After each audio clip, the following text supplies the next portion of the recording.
Welcome to Collaboration Dynamics, where we find out how working together makes sense for real people. With Judy Rees, virtual collaboration consultant, best-selling author, and master of metaphor.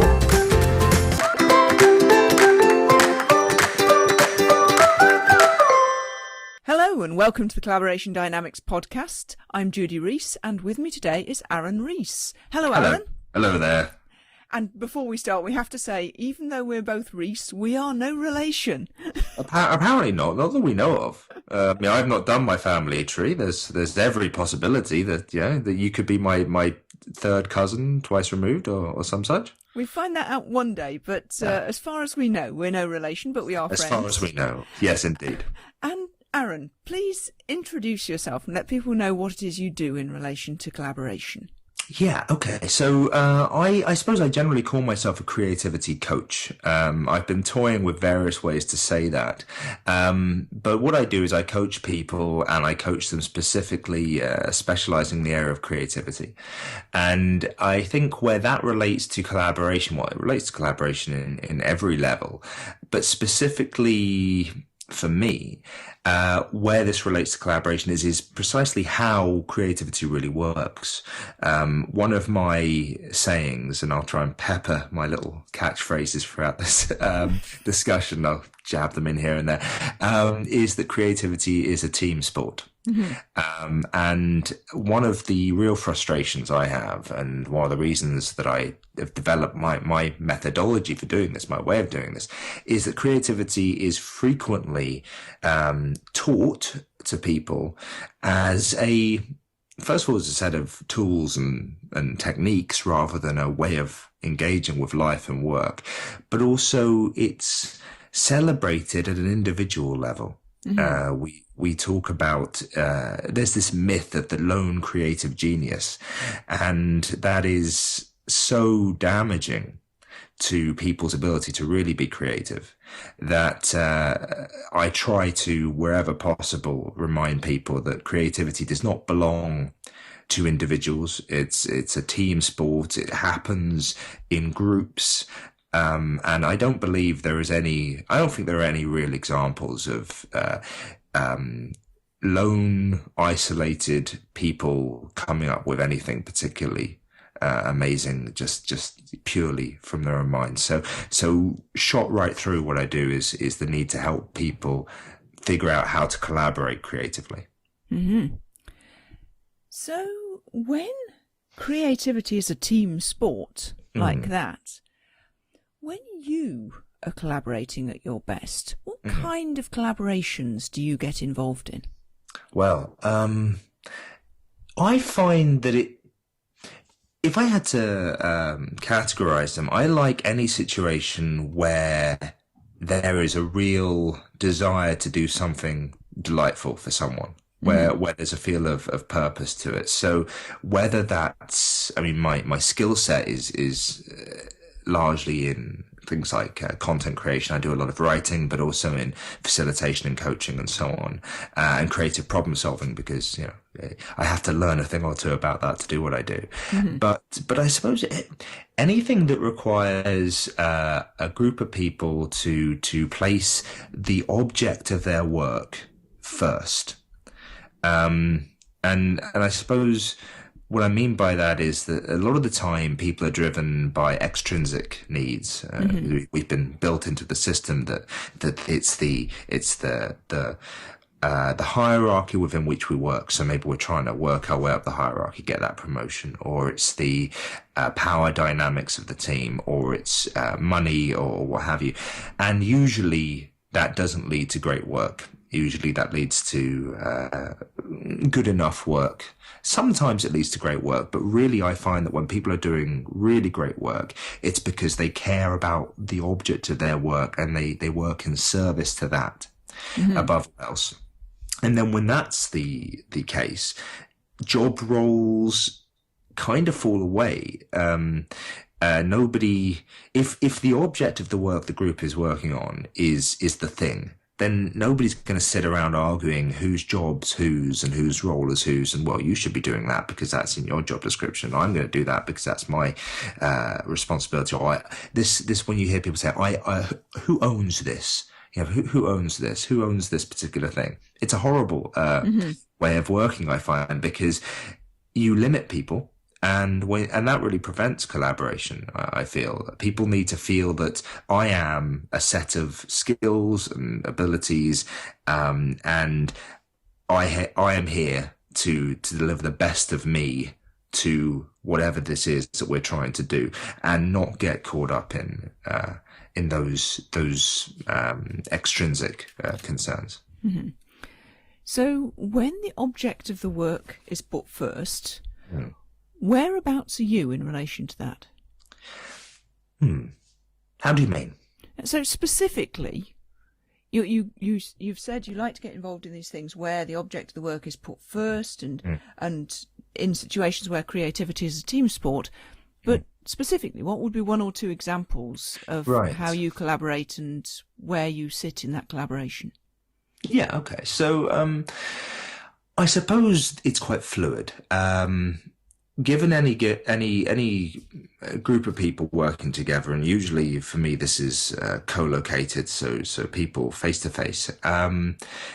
When there is something to achieve, there are various stages you go through gathering insights, planning, ideation, and what have you. And at any given time, a person within that group will usually emerge as the most appropriate person to lead on that item, and other people will take on different roles in a fairly fluid way. So I don't know that I see myself having a specific role. I think it's very context dependent.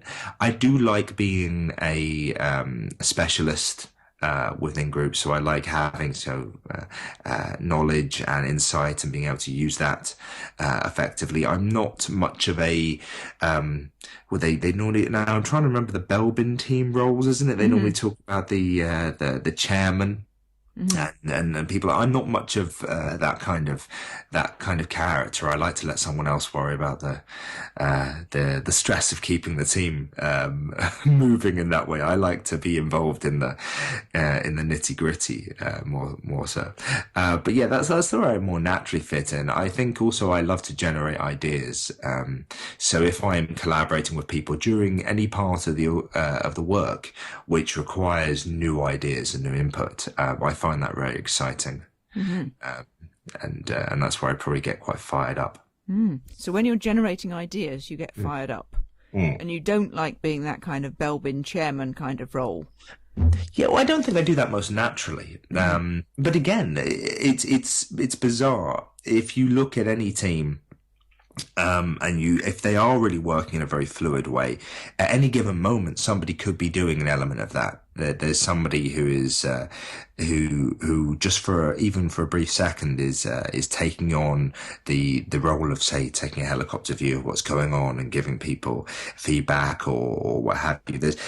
That happens very fluidly. So even though it's not something that I necessarily identify with, I'm sure I do it occasionally. So as you imagine all these different roles you take in these different collaborations, and it's all quite fluid, and it's usually co-located, and the bit you love is the generating ideas. When you are collaborating at your best, you are like... I am like, is this a metaphor we're looking for? It is. I'm like an eagle soaring through the sky. I like to think I am at my best. I am someone who challenges. I think at my best, I'm a challenge, you might say, to the group to always look for a better way, always look for more insights, and always be even clearer on what we're trying to achieve. I'd like to think that I have to walk that line between motivating and irritating, I think is the difficult part. And I think at my best, I managed to walk that line very, very well. So walking the line between motivating and irritating. Yeah, that might be a new catchphrase for me. That could be. And when you're walking the line between motivating and irritating, what kind of line is that line? It's a very thin one. It's what it means is constantly reading the group. I think there is a tendency always to seek a position of certainty and comfort.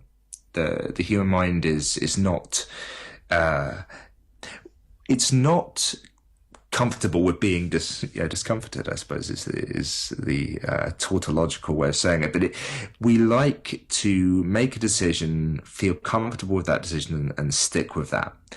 And without something to cause disruption, without something to cause new thoughts to come through, to unsettle previously settled positions, it's very there's a great danger that any given group will quickly find the most obvious and most safe path of least resistance and move in that direction. And if you're going to try and stop them doing that, you have to be very careful, because you are pushing them to do more mental work than they necessarily want to do. And I don't mean this in terms of them consciously wanting to do less mental work. I'm not saying that people are sitting there going, right, I'm going to do the least possible. But we've got clever brains, and our brains are wired to try and reduce our cognitive load. We don't want to think more than we have to. That's why we have lots of really great heuristics and shortcuts to make decisions. So you're trying to push someone to do more thinking. You're trying to push them to stay open longer to uncertainty, which in itself is an uncomfortable position to be in. And I think that requires a lot of empathy. It requires a lot of love. I think you have to feel a lot of warmth towards people to do this, because otherwise you can come across as very irritating. You don't want to be you don't at all want to give the impression that you're being disruptive. And it takes, I think, humor and bringing a sense of joy to the work. And you don't want to come across as disruptive, and disruptive is important with that whole keeping everybody in a state of uncertainty for longer, and you need that disruption of the previously settled. And walking the line between motivating and irritating, and that line is a thin line. Yes, it is. A very thin line. Very thin line. The annoying word disruption, because it means two things, doesn't it, in this context?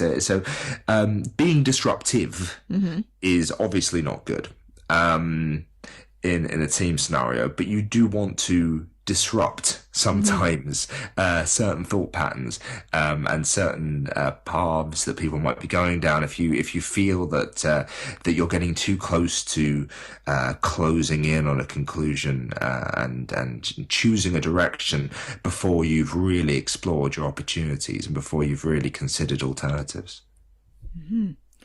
So that very thin line in between motivating and irritating, is there anything else about that line? Anything else about that line? I suppose one thing is that it's different for different people. I sometimes wonder about this. So there's the whole negative versus positive reinforcement, and how some people, apparently, if you say to them, "Nah, you'll never be able to do this," they immediately decide to prove you wrong. And other people, if you say, "Oh, you'll never be able to do this," they immediately go, "Oh, I'll never be able to do this," and give up. And actually, those people need you to say, "I absolutely believe in you." I think possibly that's sort of occasionally slightly irritating for certain people. Might be the right way to go. Sometimes you do need to get under people's skin and so on. But that's a very, very difficult call to make, and I wouldn't want to make that call with somebody I didn't know very well, I suspect. So when you're walking that line between motivating and irritating, and it's a very fine line, how are you walking? Oh, on tiptoes? How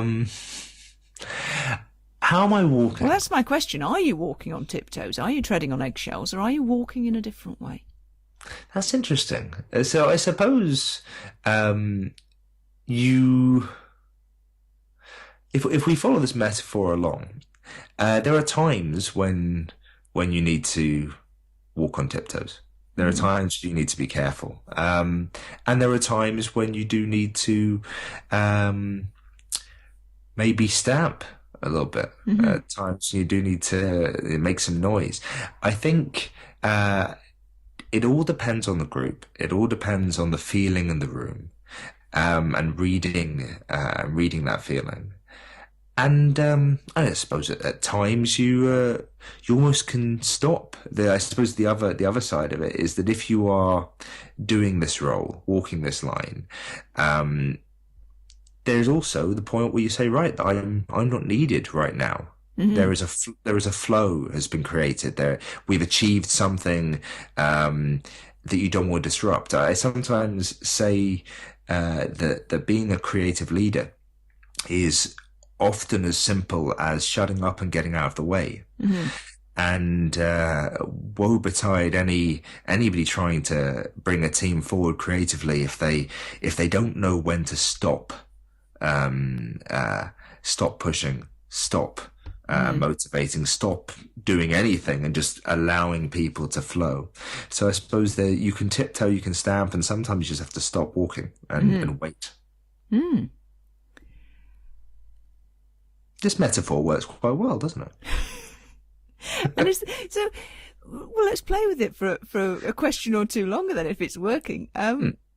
When you're walking that line between motivation and irritation, whereabouts is motivation and whereabouts is irritation? Ooh, that's interesting. Whereabouts is it? It's interesting. So I immediately I mentioned the word flow before, and I start thinking of the original work. Csikszentmihalyi, I believe, is the correct pronunciation of The flow bloke. of Mr. Flow. I think broadly, let's just call him Mr. Smith for now. Because Csikszentmihalyi is very difficult to say. I've never even heard anybody attempt it before. I learned to say his name when I was in university, and I came across. So I was very unhappy through large parts of university. So I became very interested in learning about happiness, and so I learned a lot about flow then, and so I learnt about Mihai Csikszentmihalyi, or Mr. Smith, and I decided I've got to know how to pronounce this guy's name, because so much of what he wrote about was so mind-blowingly interesting and so powerful. And when we talk about where you've got motivation, the ultimate feeling of motivation, I think, is also what we would call flow. And I suppose irritation, agitation, is kind of, don't they say that there's kind of the channel of flow, and on one side of it there's boredom, and on the other side of it there's stress. There's too much stress. There's angst and anxiety, and I think when you're trying to achieve a state of flow, you need a big enough challenge to not be bored, and not so much challenge, or at least the right kind of challenge, so that you're not irritated. And so I think if we're talking about where irritation is and where motivation is, it's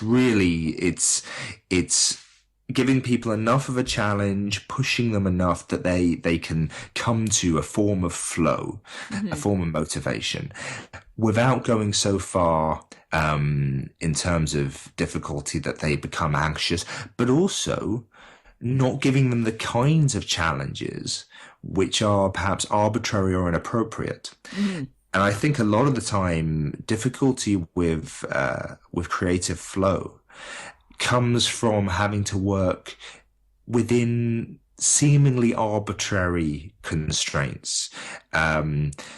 not feeling that the system within which you're working has meaning to it. And I've for years been wondering about how to codify this. I feel like constraints are important, necessary, because constraints convey information. They can be seen as a framework within which to achieve something. Okay, there's a wall there. There's a barrier there. There is a door there. Okay, so now I know I can't go that way, but I can go that way. These things are meaningful constraints. I love constraints. One of my favourite sayings used to be in the Twitter rules. It said, "Constraint inspires creativity." Yes, absolutely. The 140 character rule, which was actually quite arbitrary originally, became in itself a wonderful creative constraint. But if you then said to someone halfway through a sort of creative flow of some kind, now I'm going to implement an entirely arbitrary constraint that's got nothing to do with what you're trying to achieve. So I suppose one of my least favorite ones of these is, or favorite depending on the way you look at it, is arbitrary deadlines. So when someone says, we need to achieve this by this time, you say, well, okay, but that's going to require me to reduce this or change this, and that's going to hamper the quality of what we do. And you say, what's behind this deadline? And they say, well, I told my boss it will be done by that day. And it's like, well, okay, but that's pretty arbitrary. That's not actually beneficial to achieving the best results. That's an arbitrary thing that's being done for it's going to make you look good. You've got your review the day after and you want to be able to tick this box, say. That's a kind of a constraint which can, I think, lead to irritation. Now, of course, you can use it. You can say, right, fair enough, this is going to require us to do other things. But I suppose, do you know what? I wish you'll have to put a link maybe somewhere if you have show notes or anything attached to your podcast. And we'll try and find this and I'll try and send it to you. There's this brilliant video, which you may have seen. It's been around the internet for a long time, of a group of people having a meeting where they've got a specialist consultancy firm in, and one of the consultants is the technical specialist who's going to achieve this result for them. And they say to this person, okay, so what we want is I think something like 3 red lines. And he goes, okay, 3 red lines, that's doable. We can do 3 red lines. And they say they all have to be perpendicular. And he says, perpendicular to what? And they say, to each other. And he says, well, that's not possible. You can't have 3 lines all perpendicular to each other. That's not possible. So, well, surely you're a specialist. You can figure this out, And they go, and the other thing is we want them drawn with green ink. And I remember this one, yeah. It's a wonderful video because what you've got here are a bunch of arbitrary constraints which don't come out of the real deliverable, what you're actually trying to achieve. And maybe that's the best example of really arbitrary constraints. It's ill thought out stuff that doesn't help you. And if we sort of loop in a long, languid loop back to the original discussion, I suppose, it's these kinds of things which don't provide any information, provide contradictions and difficulties which if you had the power just to chop it out, say this constraint goes, it doesn't do anything for me, then you would. And I think if you are trying to maintain a creative flow, you're going to be very careful throwing in arbitrary constraints which can cause irritation, because what they do is they provide no useful input, and all they do is constrain your options and reduce your ability to rise to the challenge. And of course that can push you up into that anxiety space. And of course, the wisdom to know the difference is a great question. I mean, which ones are the arbitrary ones and which are not? So if you look, for example, at a newspaper uses certain fonts. In the old days, it did that because you could only use so many fonts in one newspaper. Now you could, in theory, use any number of fonts, but the newspaper would cease to look like a newspaper if it was just a jumble of different fonts. Yeah, so this is where you have to say, who is the end user of this? So what is the benefit they're going to derive from it? If you draw all of your constraints from something that really does benefit the end user, then they're not going to be arbitrary. They're going to be real.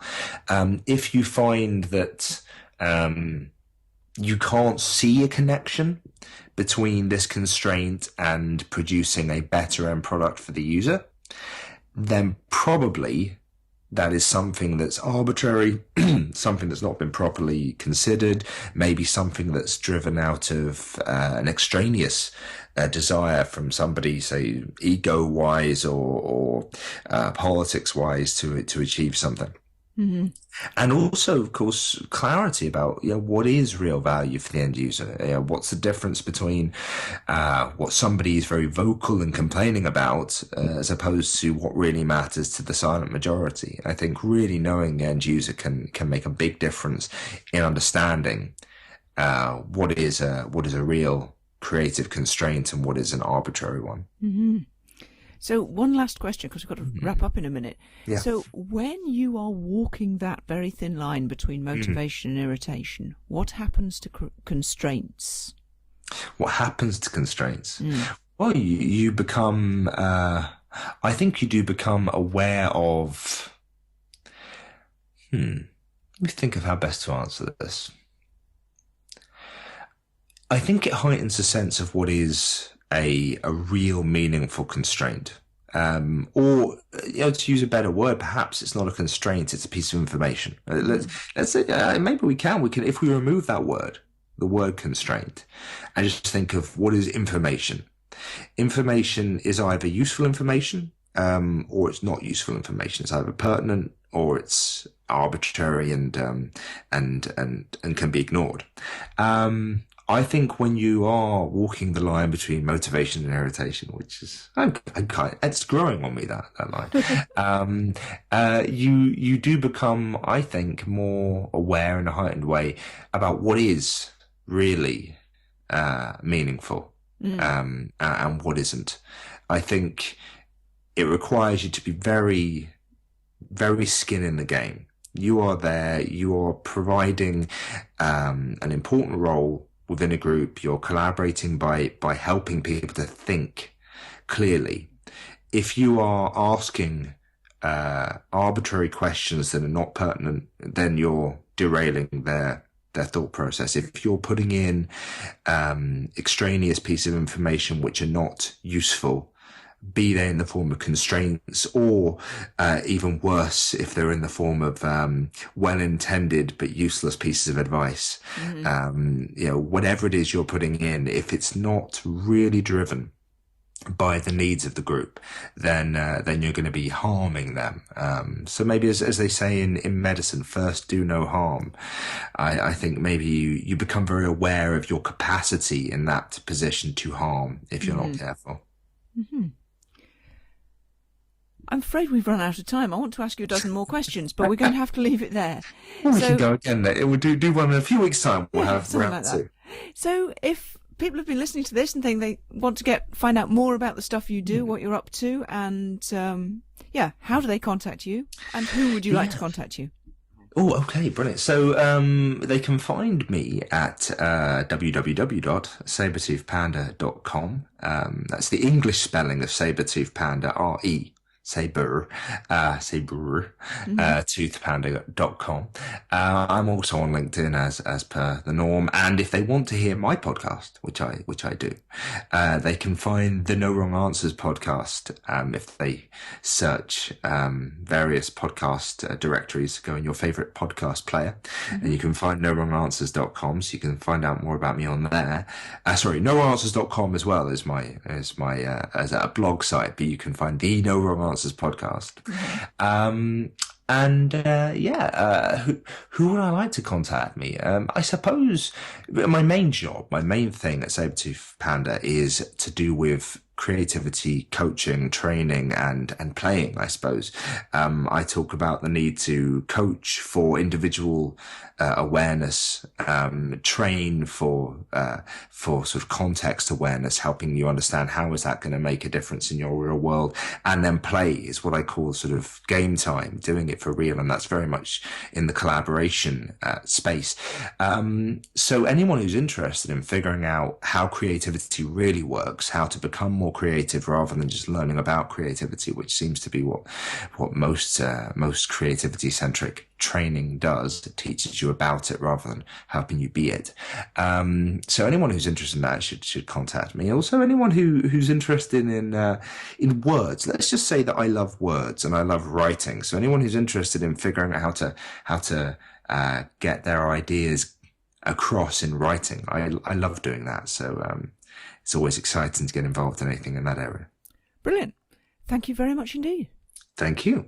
You've been listening to Collaboration Dynamics with Judy Rees. Ask your questions and leave your comments at judyrees.co.uk.